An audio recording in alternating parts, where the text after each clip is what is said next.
옛날에 헨리 키신저 돌아가셨지만 그분이 참 명언을 하신 게 기억이 납니다.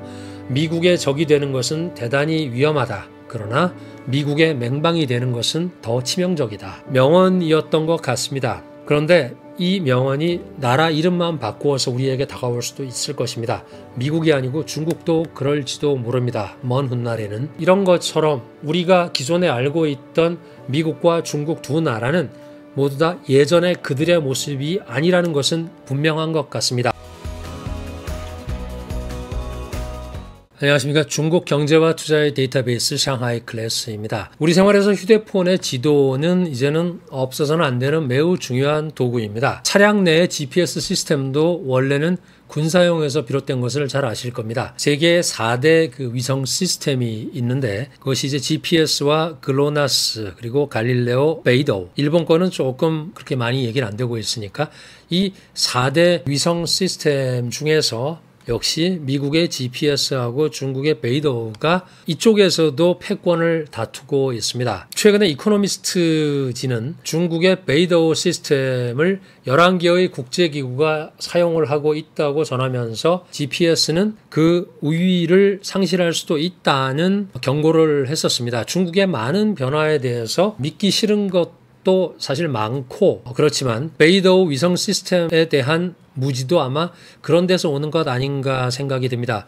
이코노미스트지는 베이도가 GNSS, 글로벌 내비게이션 세틀라이트 시스템, 즉 지구 위성 항법 시스템 등을 포함해서 다수의 UN 산하의 민항, 해상, 통신 등 11개의 국제기구의 표준 시스템으로 편입되었기 때문에 그것을 특집 기사로 다루었었습니다. 북두 위성은 총 59개가 있습니다. 그리고 GPS는 24개이니까 거의 2배가 넘게 지구 위에 떠 있는 겁니다. 또 더 큰 차이는 베이도는 120개의 지상관제소가 있는데 GPS는 11개뿐이 없어서 압도적인 차이가 납니다. 미국의 GPS 시스템에 대한 투자가 부족하기 때문에 베이도의 부상으로 인해서 GPS는 우위를 상실할 가능성이 있다고 보는 것이 이코노미스트의 분석이고 또 이코노미스트는 미국의 싱크탱크들의 분석도 인용을 해서 만약에 대만 해협에서 군사적인 충돌이 발생을 할 경우에 중국이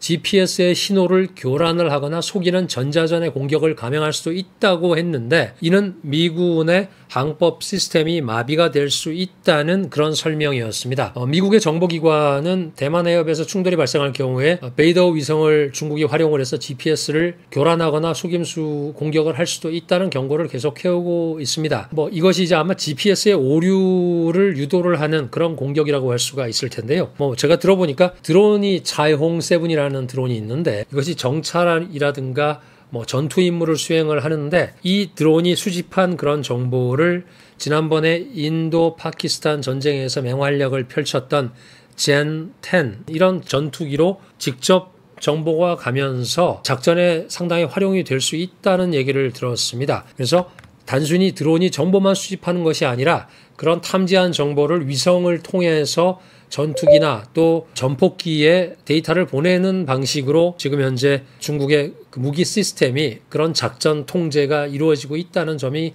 좀 강조가 되고 있었습니다. 또 항공모함도 잘 아시겠지만 군사기지를 전 세계로 특히 바다를 통해서 확장을 하는 것 아니겠습니까? 우크라이나에서 사온 중국의 최초의 항공모함이 랴오닝함이라고 있죠. 이게 이제 지금도 여전히 일본의 오키나와현의 조카도의 북쪽에 한 200km 지점에서 항공기 이착륙 훈련을 항공모함이 하고 있다고 합니다. 그리고 두 번째 항모인 산동함이라든가 세 번째 후지엔함도 이미 정식 취항을 했거나 정식 취항을 준비 중이라고 하고 또 네 번째는 핵 항공모함이 개발 중인데 이런 항공모함들이 베이도의 위성 시스템하고 연결이 됨으로 인해서 중국의 제해권과 제공권이 점점 더 강해지고 있다는 분석을 군사 전문가들이 하기도 합니다. 그것이 이제 지난 5월 초에 있었던 인도 파키스탄 전쟁에서 중국의 젠10C 이런 전투기하고 PL-15이죠. 미사일 시스템도 역시 이 베이도 위성을 통해서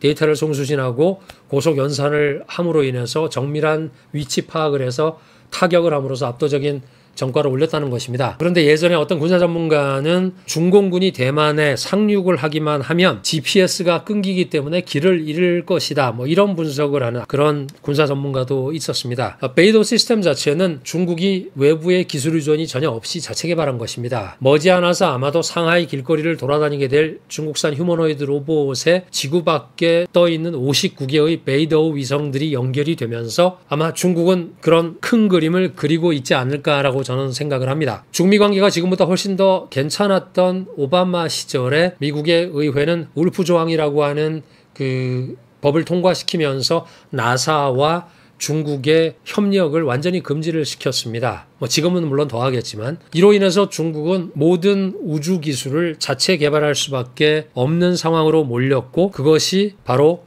이런 성과들로 이어진 것입니다. 실제로 제가 알기로 베이도우 개발은 1980년대부터 시작이 됐는데 1994년에 공식화됐고 이런 과정을 거쳐서 2020년에는 세 번째 시스템까지도 실전에 활용되고 있는 그런 상황입니다. 울프 조항이 실현되기 전에는 중국은 러시아나 유럽 등과 같이 국제 우주정거장도 만들고 뭐 이렇게 했었는데 공동 운영도 했었고 근데 중국이 완전히 배제되면서 중국은 자체적으로 우주정거장을 개발을 했죠. 그리고 중국의 우주 기술은 이제 미국이나 다른 나라들이 막을 수도 없고 조절할 수도 없는 수준에 이미 올라와 있습니다. 역시 우주에서도 중국과 관련한 것은 우리가 맨날 얘기하는 DUV라든가 EV 등 반도체 그리고 딥시크 같은 AI와 같은 일들이 계속 반복되고 있습니다.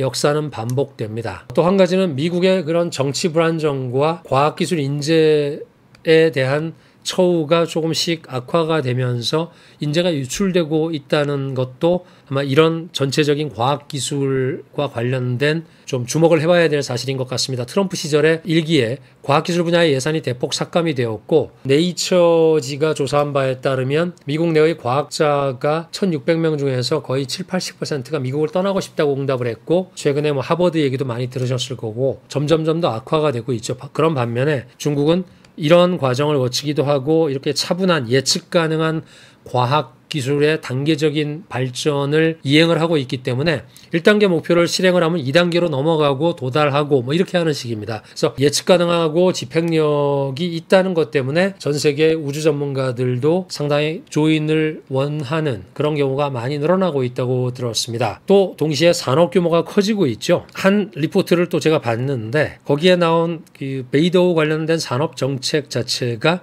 민간과 군사의 콜라보레이션이 가장 참 잘 이루어지고 있는 분야로 베이도우를 들었습니다. 그러면서 산업 규모가 커지면서 수익이 생기고 이것은 다시 차세대 기술의 R&D에 재투자된다. 뭐 이런 선순환이 이루어지고 있다는 것이기 때문에 중국의 정책적인 목표는 자국의 위성항법 시스템 베이도우를 세계적인 산업으로 육성을 하겠다고 하는 것이고 관련해서 세 가지의 전략이 설정이 돼서 추진 중에 있습니다. 물론 중앙정부의 투자뿐이 아니고 수익성이 있는 민간 산업의 재투자를 통해서도 R&D가 이어지고 있습니다. 그래서 중국은 국방산업이 뭐 우주라든가 항공기, 항공모함 등 전 분야로 진전을 보여주고 있는 그런 그림이 나타나고 있고 그것에 약간의 증명이 된 것이 지난번 인도 파키스탄 전쟁이었었죠. 그리고 베이도우 위성의 정밀도라든가 또 고도화된 AI의 그런 컴퓨팅 파워의 그런 시너지가 점점 더 나타나고 있다. 이렇게 판단이 됩니다. 우리는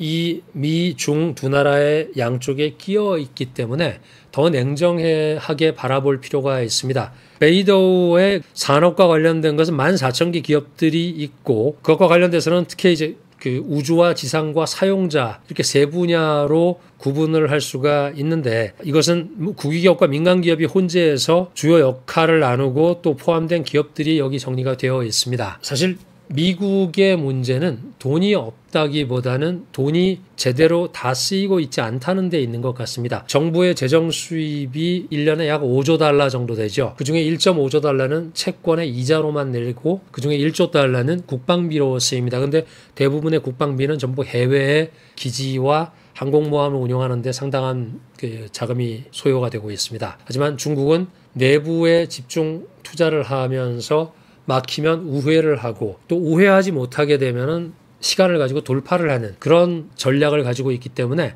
지금까지 계속 나타나고 있는 것은 봉쇄는 그다지 실효성이 없다. 근데 이것을 미국이 과연 모를까요? 알 겁니다. 알지만 다른 방법이 없기 때문에 계속 봉쇄를 하면서 최근에 샤오미의 3나노가 나오고 화웨이의 5나노 칩이 돌파를 했다는 소리를 들으면서 EDA의 수출을 막겠다고 해서 시놉시스라든가 이런 세계 3대 EDA 장비들 지멘스까지도 다 주가가 폭락하는 이런 모습들을 보고 있습니다. 근데 그것은 이제 해외에 있는 일이고 문제는 우리나라의 정부와 우리나라의 산업과 기업입니다. 옛날에 헨리 키신저 돌아가셨지만 그분이 참 명언을 하신 게 기억이 납니다.